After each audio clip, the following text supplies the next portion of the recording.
Hi, it's Jay, continuing the game with more roller derby officiating analysis.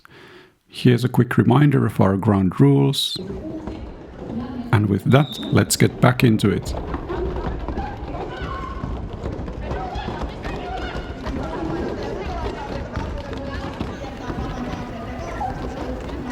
Down skater in the middle there.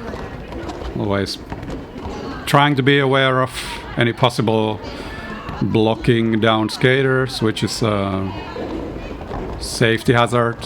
So referees tend to be a bit strict on that.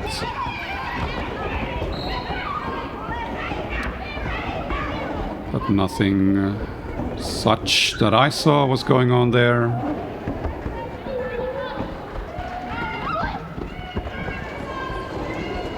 As we again see, it's a bit tight with the space here. Skater going to the box. Jammer recycling, I'm in the middle, just trying my best to not be in the way. Sometimes being successful and sometimes not. Good re-entry on a black jammer. Had time to re-enter before the recycling blockers. So no hot call there.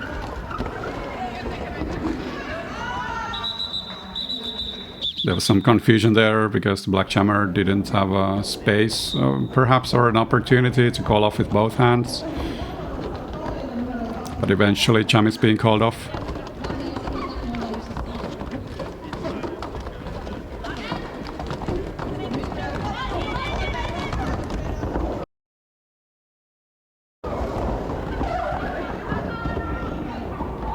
White jammer getting recycled. I was debating there whether I should follow the situation more, but ended up letting it go to the back OPR.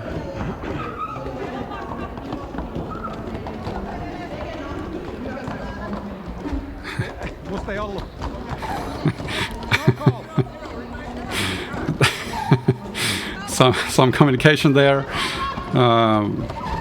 There was an inside pack referee trying to call a penalty, and we made a quick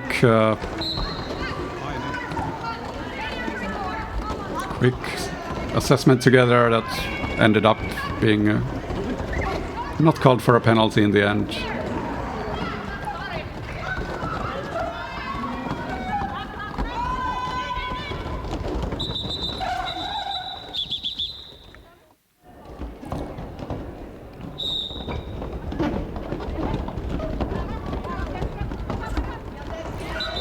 Communicating between referees during a jam. Oh, what's going on here?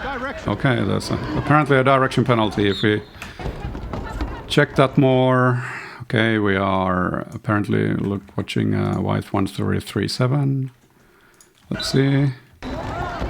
Here, jammer trying to go around, in my assessment, at least in real time. This is a clockwise initiation of offense. Ever so slightly going clockwise while doing the offense. Impact being or loss of relative position. White jammer getting through. That was my call. I wouldn't oppose to this being a no call either.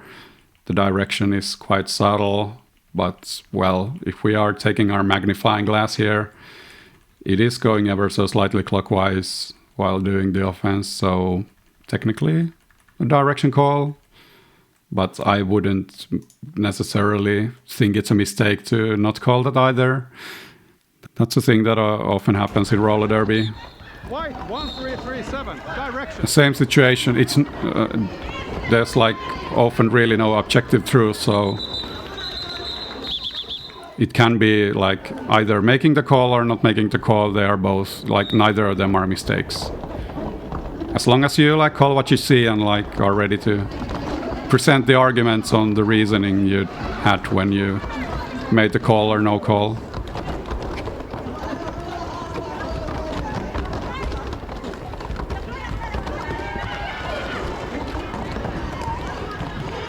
White blocker also staying in bounds. In the end, black's getting the lead and white team completing a star pass. Foremost blocker easing up in time after getting the out of play warning and not getting a failure to return penalty there. and not enough impacts on the contact for an out-of-play block. So I agree with the no calls there.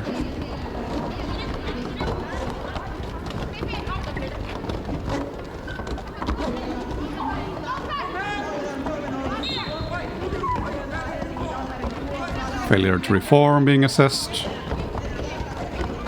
in the front wall during the no pack.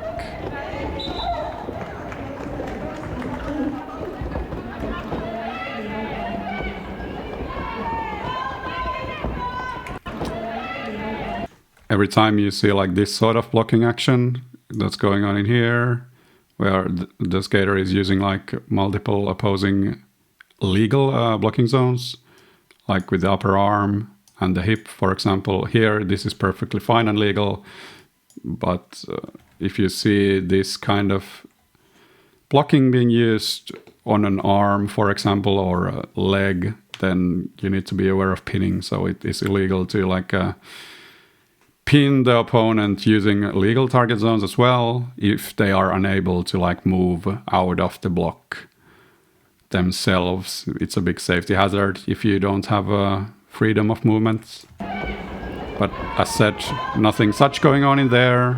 Perfectly fine legal block. Here there's contact to the back with the blocker like going into the jammer slightly, so I guess somebody could call it a back block. But every time the blocker is like going into the contact like that, raises the question about initiation. Was the jammer really initiating a back block? Or was the blocker only initiating a block with their back?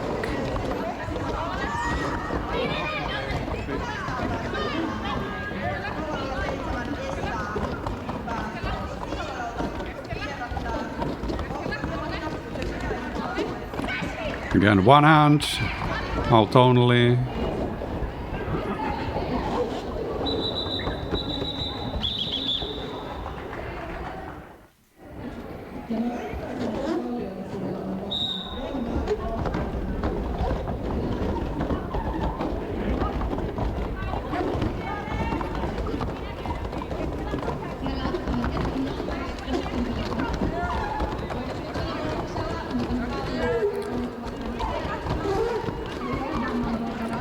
White jammer getting recycled. Again here, when this guy, well, again I'm mostly looking at jammer action, but again here need to keep in the multitask and keep in mind like black pivot hitting a white 1-0 out. So you need to like basically keep most of your focus in here, but also check that this skater is gonna re-enter behind this blocker that blocked them out, which is clearly what's going on in here. The blocker had time to re-enter before the black pivot went backwards.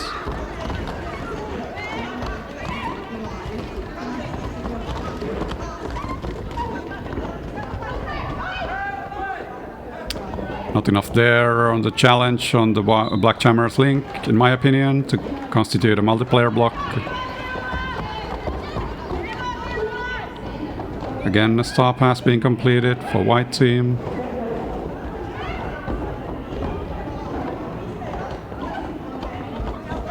Here we see the white jammer formerly pivot, blocked the black jammer out, but they went out of bounds themselves, so they lost their relative position. So again, black jammer free to re-enter. Well, what's actually like... let's go back a bit and watch it all the way through. Black jammer is out of bounds now.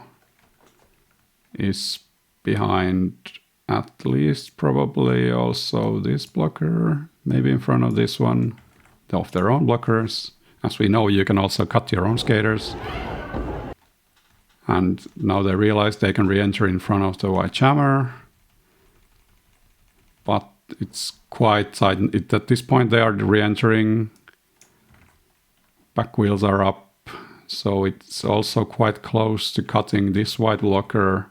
And I think they are cutting one of their teammates, which is not a penalty. You need either two teammates or one opponent So obviously most of the audience's focus and the ref's focus as well is purely on the initiator and the one being blocked. But you really need to take account of everyone, also the teammates and any possible skaters far away from the action, but that might be drawing a cut regardless. But yeah, if it wasn't clear, the end result of my impromptu analysis was that there was, from this perspective, not enough there to call a cut even if we had VAR in roller derby, which we don't.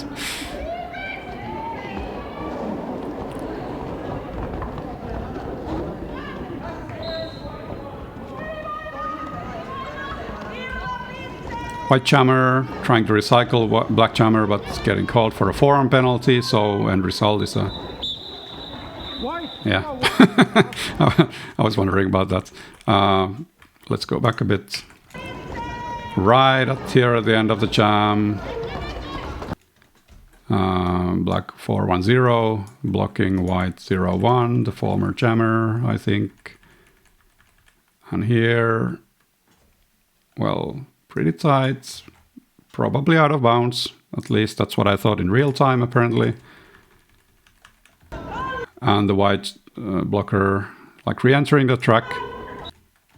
And the jam is ending right around this point, so there was a legal opportunity for seeding the cut, which the skater did not do. What you need to be aware of in that kind of situation is when the jam actually ends, because if the jam ends before the first... No, you don't. Wait, no. Okay, I'm getting confused about the correct amount of skaters on the track, apparently. Well, just to reiterate on my previous points, while the camera is making a weird cut there. So if there is no legal opportunity for a skater to see the cut before the jam ends, there can be no cut call. So yeah, even if it like kinda looks like they're not gonna see the cuts, the exact moment the jam ends, they are freed from our responsibility. So just keep that in mind if you're making any cut calls during the jam ending whistles.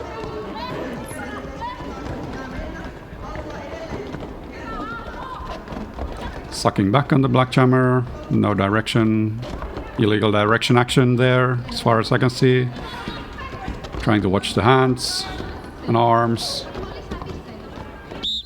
White 0-1, failure to return. Yeah. White 0-1, the failure to return. blocker is out of play with a warning given. Did not ease up in time. That's a failure to return penalty. Jam is being called off. Called dead by the officials, and we move on to the next jam.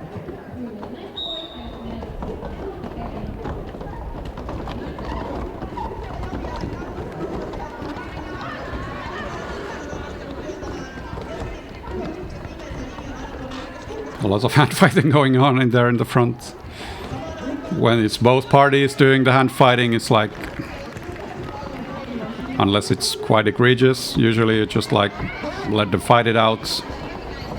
Feels kind of dumb to give it to both of the skaters unless there's like clearly some kind of advantage being gotten. But if it's only like impediments, it's like arm wrestling. What I like to do is just let it fly, unless it obviously is a safety hazard or somebody gets a clear advantage by doing it. Round 2 apparently, but the jam is called off before we get any more escalation.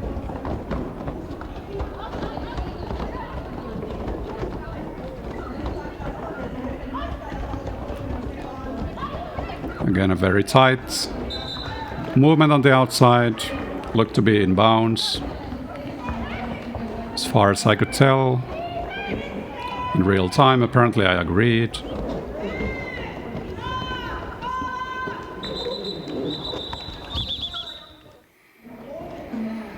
And jam is being called off before white team has an opportunity to score.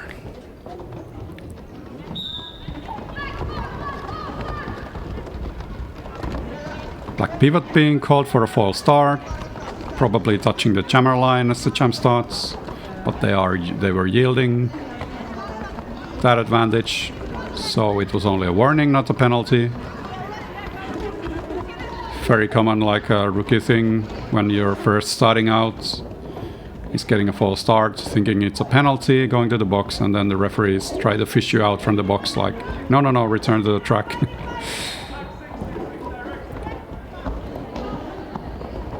Direction penalty assessed on black skater.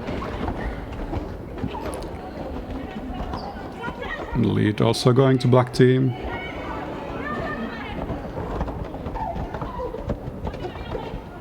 White jammer being recycled. Initiator possibly. Okay, this feels like a distraction. Exactly. There we go. So what's going on here is like, well, the established pack speed is going forwards a bit, and the skater trying to help their teammates going clockwise to join them. And now there's more than 10 feet here, and there's no white blockers in the back, there's no black blockers in the front. We have an opaque situation, which was caused by the actions of this black blocker, because going clockwise and causing an opaque is very strictly often considered to be illegal destruction of the pack. Basically always, unless the established pack speed is either 0 or negative.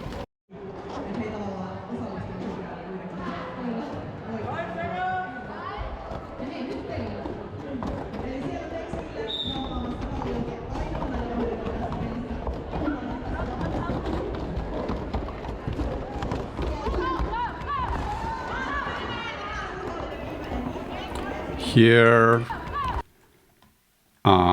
we see, well, pretty basic no earned pass situation, but there's this, well, what's noteworthy here is that, well, it is not allowed to skate out of bounds to get an advantage.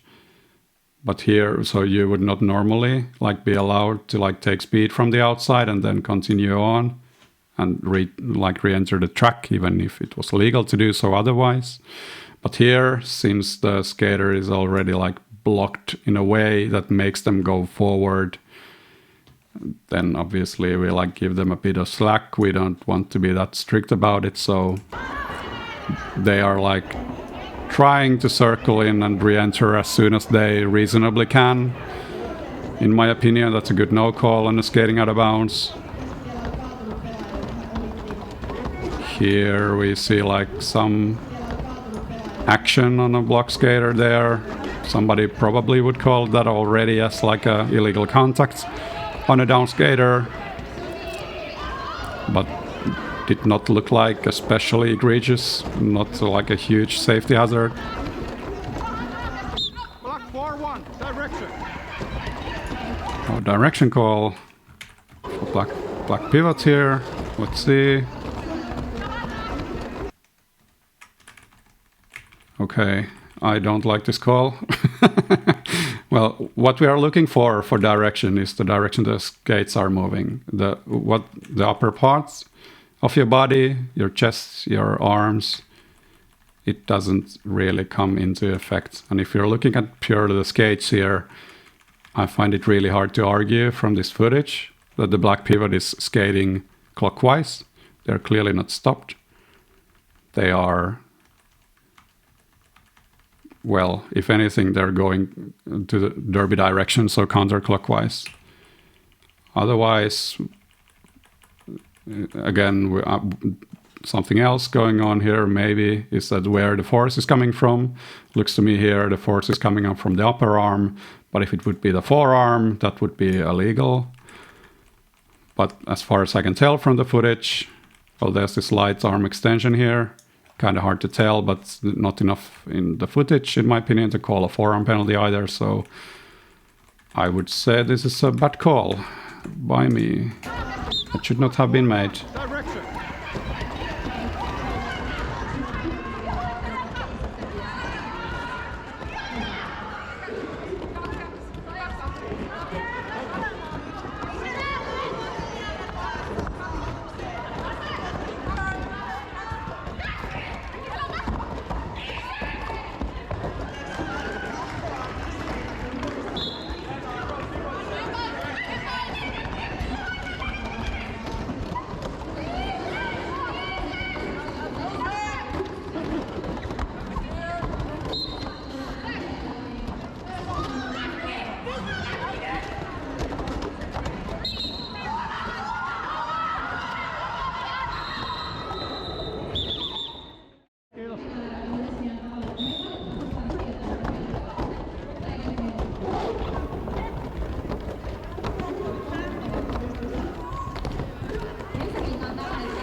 White jammer getting recycled. And a lot of other chaos going on as well. Didn't quite keep track of everything. Maybe you did. You can tell me what I have should have done. But please be nice about it. White jammer staying in bounds. So the recycling has no effects. As I'm nodding it to the infield. Yep. There was the out of play warning, and well, the white blocker had already committed to the block, but what's noteworthy is that the out of play warning actually doesn't come into effect. Okay, there's a lot of going on here. Basically, the warning only matters for failure to return, so you need to like try to return to the engagement zone after the warning. But if you make an out of play block, so block with big impacts, as was there, the recipient lost their relative position, they fell down. So even without a warning at all, that would have been an out of play block. And here we're also looking at multiple things. That is contact, possibly to the back, but in my opinion, initiated by the black blocker, and no counter blocking on the white jammer. And then we have this possibly out of bounds. No, again, I'm not in the best position to call this. Maybe like this would be better suited to see from the front or the back OPR position. Or maybe I should be like farther away from the track. So kind of hard to tell there, even from the footage going frame by frame, if the jammer was actually in bounds all the time or not. What I'm showing here is the signal for the contact to the back situation. The signal I gave there signified that I thought it was initiated by the receiver. So no back block.